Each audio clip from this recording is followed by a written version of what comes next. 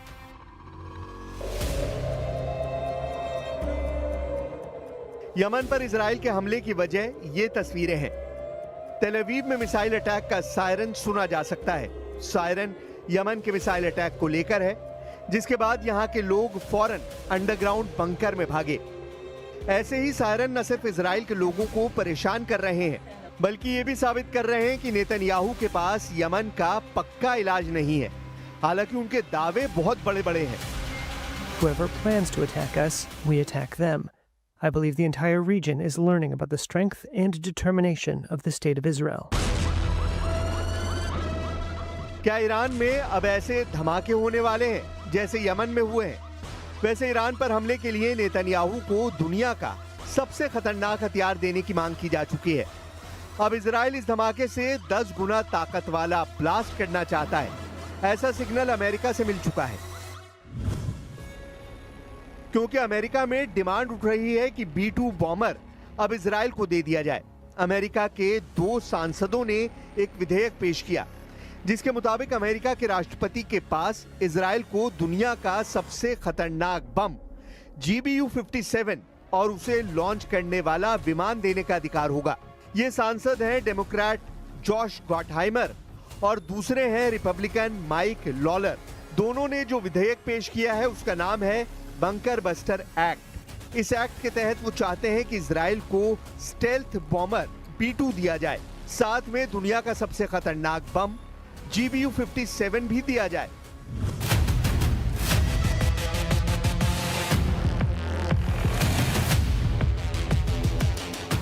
ताकि ईरान का परमाणु कार्यक्रम फिर से एक्टिवेट होता है तो इजराइल अमेरिका का इंतजार ना करे और खुद ईरान पर अमेरिका से मिली ताकत के बल पर टूट पड़े। यानी जहाज अमेरिका का होगा और टेक ऑफ इजराइल के एयरबेस से करेगा और यहीं से उड़कर वो ईरान में कोहराम मचाएगा। मकसद साफ है, ऐसे धमाकों से 10 गुना ज्यादा तबाही मचाने की ताकत इजराइल को मिल सकती है।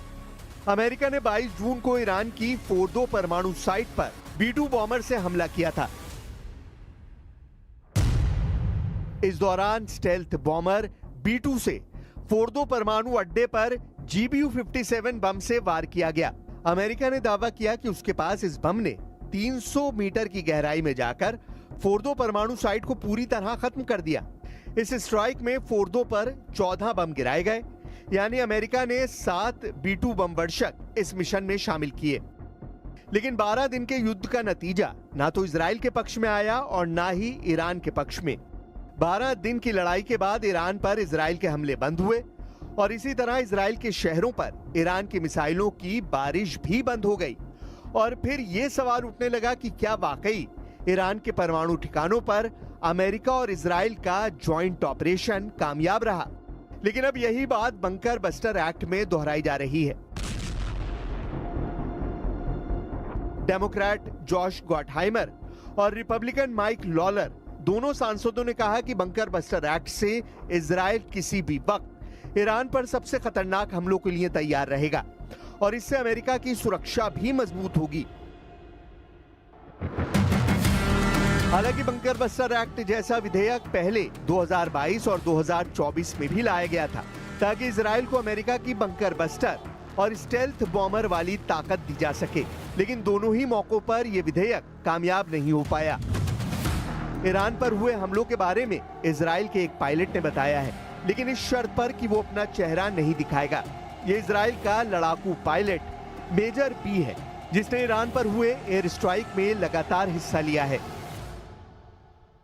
We had to sacrifice so much planning and flight time and operational tactics in order to come to this portion of the operation where you understand what you're doing. Iran पर हुए हमलों में Israel ने लगातार छोटे bunker buster bomb इस्तेमाल किए हैं।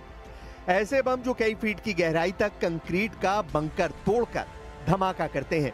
ईरान पर ऐसे हजारों बम गिराए गए हैं, जिसकी सप्लाई सीधे अमेरिका से की गई और अब भी जारी है।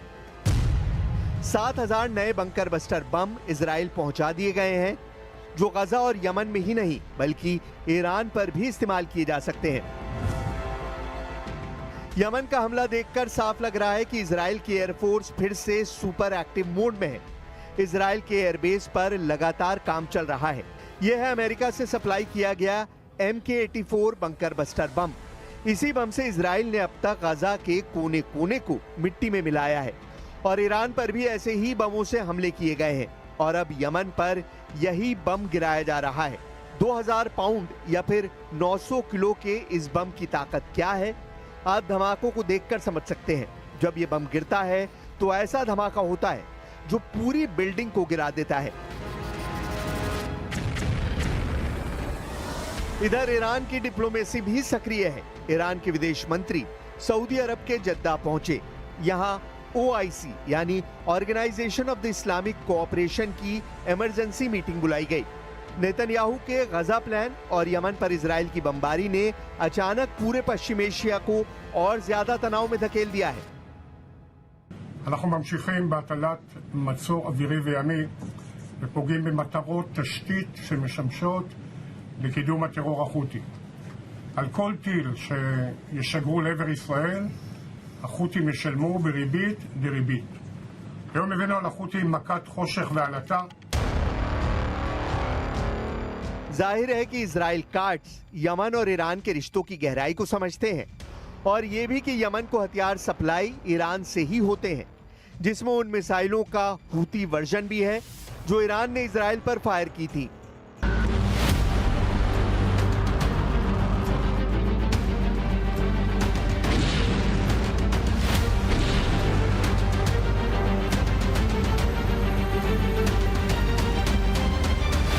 इजराइल पर ईरान की जितनी मिसाइल गिरी, ऐसे हर धमाके ने इजराइल के मिसाइल डिफेंस सिस्टम का पुर्जा ढीला कर दिया। तेल अवीव से लेकर हाइफा और अशदोद से लेकर बेन गुरियन हवाई अड्डे तक हर मिसाइल हमले ने नेतन्याहू को ईरान पर नया प्लान बनाने के लिए मजबूर कर दिया है। यही वजह है कि नेतन्याहू ने ईरान को घेरने के लिए अब नई तिगड़म लगाई है। नेतन्याहू ने कहा है कि ईरान के मिसाइल कार्यक्रम पर रोक लगनी चाहिए और उसे 480 किलोमीटर से ज्यादा रेंज की मिसाइल नहीं बनाने दी जाए। मतलब साफ है कि नेतन्याहू ईरान की उन मिसाइलों से घबरा गए हैं जो 1500 किलोमीटर या उससे ज्यादा रेंज रखती हैं, क्योंकि ईरान और इजराइल की दूरी भी 1500 से 1800 किलोमीटर की रेंज में है। यही वजह है कि नेतन्याहू चाहते हैं कि ईरान के पास 480 किलोमीटर की रेंज वाली मिसाइल हो ताकि वो इजराइल तक ना पहुंच पाएं। अब ईरान के तेवर बता रहे हैं कि उसकी मिसाइल फिर तैयार है और ईरान पर हमला हुआ तो फिर दहलेगा तेल अवीव और हाइफा। ये वार्निंग ईरान से लगातार आ रही है। ईरान के बड़े बड़े जनरल लगातार इजराइल को वार्निंग दे रहे हैं। ईरान के मेजर जनरल याहिया रहीम सफवी, जो सर्वोच्च नेता अली खामनेई के सलाहकार भी हैं, उनका दावा है कि ईरान के पास हजारों मिसाइल और ड्रोन हैं जो खुफिया ठिकानों पर रखे गए हैं और अगर ईरान पर युद्ध हुआ तो उनका इस्तेमाल किया जाएगा। कह सकते हैं कि ये वार्निंग सीधा अली खामनेई की तरफ से आई है।